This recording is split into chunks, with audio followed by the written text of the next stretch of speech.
Now, Eyewitness Sports.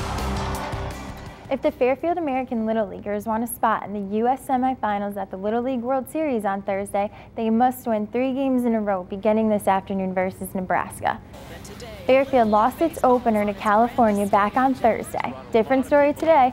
Kearney, Nebraska is the opponent, the first ever Little League team from Nebraska to play at the World Series. They had the unfortunate task of trying to figure out Fairfield's starting pitcher Matt Hubel. He struck out 6 in a shutout win. Fairfield took a 3-0 lead here. Kevin Oracoli, the RBI hit to score 2 of his teammates. Fairfield blew the game open with a 6-run 4th inning. Will Lucas has been a force for Fairfield American all summer. No different here. It's a 2-run home run with Connecticut on its way to a 12-zip Mercy Rule win in 5 innings. It's the biggest ever margin of victory for a Connecticut team at the World Series.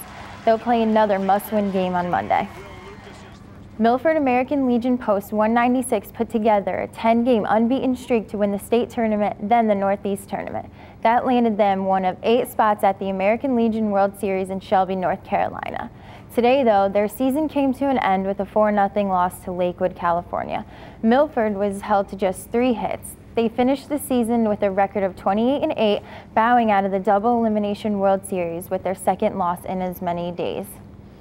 On paper, the Red Sox season has a look of hopelessness. 13.5 games behind the first-place Yankees and 6.5 games out of wild-card spot. The first of 42 games left on the Sox schedule came this afternoon in New York.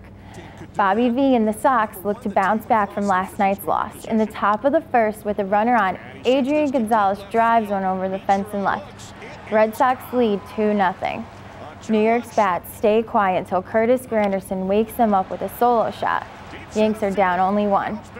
Boston responds in the top of the 5th as Nick Punto hits one down the line and right.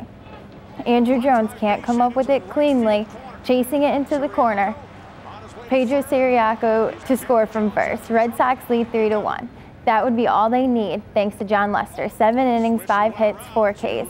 Red Sox win 4-1. The series ends tomorrow night at 8 o'clock in New York.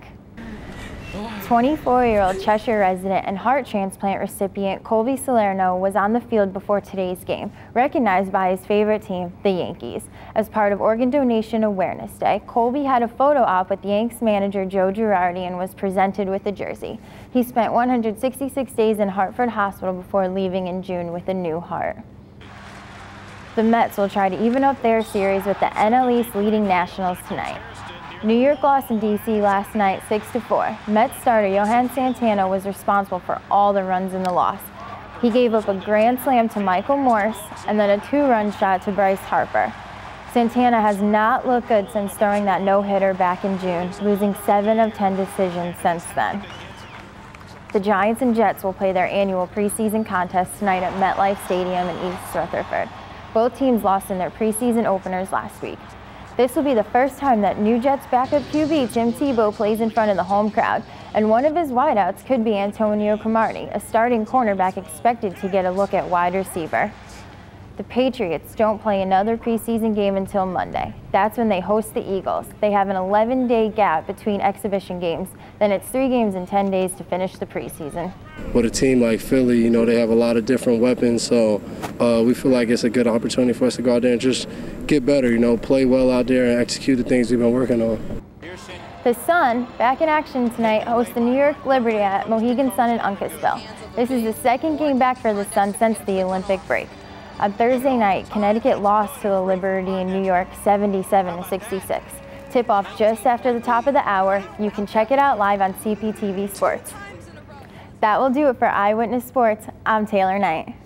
Paul, you have to see this. This is not Sunday. This is love incarnate.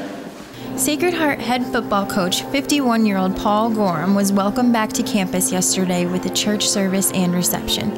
Welcomed back after 6 months in a Cleveland hospital undergoing a double lung transplant resulting in both of his legs being amputated below the knee.